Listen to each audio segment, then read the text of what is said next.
Ready to dive into a world where reality gets a little, shall we say, flexible? I think I know where you're going with this. Magical realism. You got it. And when it comes to magical realism, 100 Years of Solitude by Gabriel García Márquez, it's basically the holy grail. Absolutely. This book isn't just a story.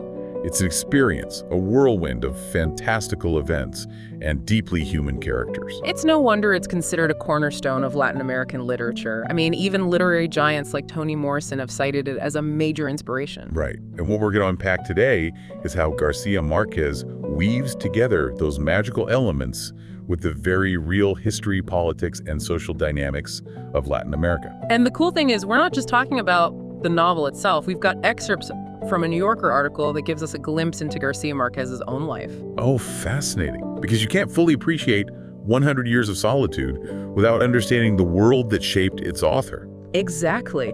And his life was anything but ordinary. Early days as a journalist, dabbling in politics, even a wild road trip across the American South. It's like stepping into a time capsule.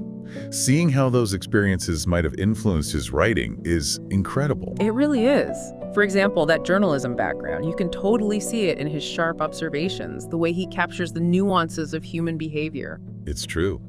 And that journey through the American South, you can't help but wonder if that played a role in shaping his perspective on race, class, and the complexities of history. It's tempting to draw direct lines, right? To say, oh, this experience inspired that character or event. But 100 Years of Solitude is so much more than just autobiography. Exactly. It's a conversation with the soul of Latin America, grappling with the region's turbulent past, its struggles with colonialism, its fight for independence. And Garcia Marquez wasn't afraid to tackle those big, messy issues head-on. He poured his own experiences, his own observations about power, corruption, and the resilience of the human spirit into every page. You can feel the weight of history in this novel, but also this incredible sense of hope, this belief in the power of storytelling to make sense of the world. Well said. And nowhere is that more evident than in the heart of the story, Macondo. Ah, Macondo, the mythical town where it all begins. Founded by the ambitious José Arcadio Buendia and his pragmatic wife, Ursula. Talk about a power couple. From the moment they set foot in that jungle, you know something extraordinary is about to unfold. And the way Garcia Marquez describes the founding of Macondo, it's like he's creating a new mythology. Totally. You've got those vivid details. Gypsies bringing ice to this tropical paradise, families with names that seem to echo through generations. It's almost like he's casting a spell with his words. And speaking of those echoing names, those aren't just there to keep readers on their toes, though believe me, they do. Those repeating names are central to one of the novel's biggest themes, right? Exactly, the cyclical nature of history. Each generation of Buendias grapples with the same desires, makes the same mistakes, falls into the same traps. It's like they're caught in this endless loop. It's like Garcia Marquez is saying that history isn't linear, it's a spiral. We keep revisiting the same themes, the same struggles, just in different forms. And just like those recurring names, the consequences of the past echo through generations. And one of the most powerful echoes, one that really gets under your skin, is this sense of solitude that hangs over everything. It's strange, right? You've got this huge, boisterous family, generations piled upon generations, all living under one roof. Yet they're profoundly alone. Exactly. And it's not just individuals feeling isolated. You can feel that solitude seeping into their relationships, into the very fabric of Macondo itself. It's like their destinies are intertwined with this sense of inescapable loneliness. Take Rebecca, for example. She arrives as an orphan, taken in by the Buendias, seemingly welcomed into this loving home. But even she can't escape that feeling of being an outsider. Even surrounded by people, she carries this deep sense of displacement. And then there's that whole love triangle with Pietro Crespi. Oh, talk about a recipe for heartbreak. You've got Rebecca falling for this refined musician, while Amaranta, Ursula's daughter, well, let's just say she's not too happy about it. It's fascinating, isn't it, how Garcia Marquez uses this love triangle to explore the complexities of female relationships in a patriarchal society. Yeah. You have these two women pitted against each other, both yearning for love and connection, yet trapped by societal expectations. It's like they're both victims of a system that limits their choices and forces them into competition with each other. Precisely. And that sense of being trapped, of being unable to break free from predetermined roles, that's a form of solitude in itself. It's like even their deepest desires are somehow tainted by this overarching sense of loneliness. And that feeling isn't just limited to the personal realm, is it? It spills out into the political landscape of Macondo as well. Oh, absolutely. Don't forget, the novel is set against the backdrop of immense political upheaval in Latin America. Revolutions, dictatorships, civil wars, a constant struggle for power and stability.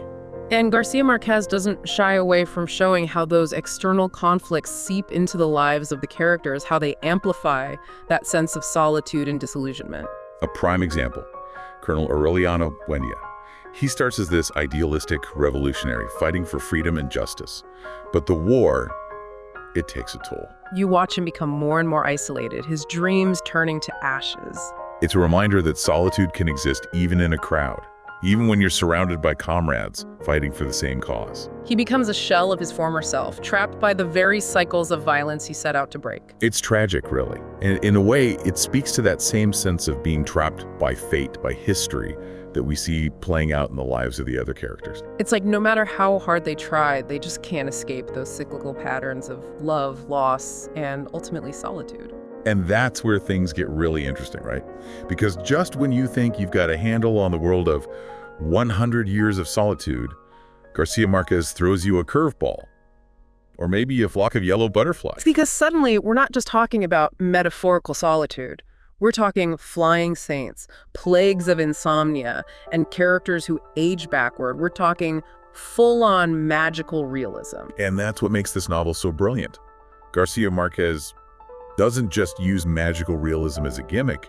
He uses it to illuminate those deeper truths about human existence. It's like those fantastical elements allow him to say things, to explore emotions in a way that wouldn't be possible through strict realism. Exactly. It's about using those extraordinary events to highlight the magic and the absurdity, the beauty and the tragedy of our everyday lives. It's about acknowledging that sometimes reality itself can be pretty darn magical, and sometimes it takes a little bit of magic to make sense of it all. It's funny, isn't it? We're talking about a novel called 100 Years of Solitude, yet it's bursting with life and energy and even joy. That's Garcia Marquez for you. He doesn't sugarcoat the tough stuff, but there's this incredible vibrancy to his writing. Those carnival scenes, those legendary parties Aureliano Segundo throws. And the food. Don't even get me started on the food. Right. It's like every sense is activated when you read this book. You can practically taste those elaborate meals, feel the heat of the Colombian sun on your skin. It's that blend of darkness and light, tragedy and joy that makes the characters feel so real, so relatable. Take Jose Arcadio Buendia, for instance. He's ambitious, yes, even ruthless at times, but then you see those flashes of vulnerability, those moments of tenderness. Exactly. He's not just a caricature of a driven patriarch. He's a complex human being with flaws and contradictions, just like the rest of us. And just like Macondo itself, right? Oh, Macondo. This town is practically a character in its own right. It goes from this tiny, isolated village to this bustling center of industry. And then, of course, it crumbles under the weight of its own ambitions. Just like the Buendia family, Macondo experiences those same cyclical patterns of growth and decay. It's a powerful reminder that we're all shaped by the places we come from, by those histories that came before us. But it also makes you think about the legacy we leave behind. What impact do our choices have on the world around us, on the people we love? Big questions, right? But those are the kinds of questions that 100 Years of Solitude forces you to confront. It's a novel that stays with you long after you've finished the last page. It's not just the thought-provoking things, though. It's the language, the imagery, the sheer beauty of Garcia Marquez's prose. It's like he's painting with words, creating these vivid tapestries of language and emotion. Reading 100 Years of Solitude is an experience in itself. It's like stepping into a dream, a world where the impossible feels possible and the boundaries of reality are constantly shifting. It reminds us that sometimes the best way to understand the world is to embrace its mysteries, to let go of our need for easy answers. So as we close the book on this deep dive, we're left with more questions than answers. But maybe that's the point.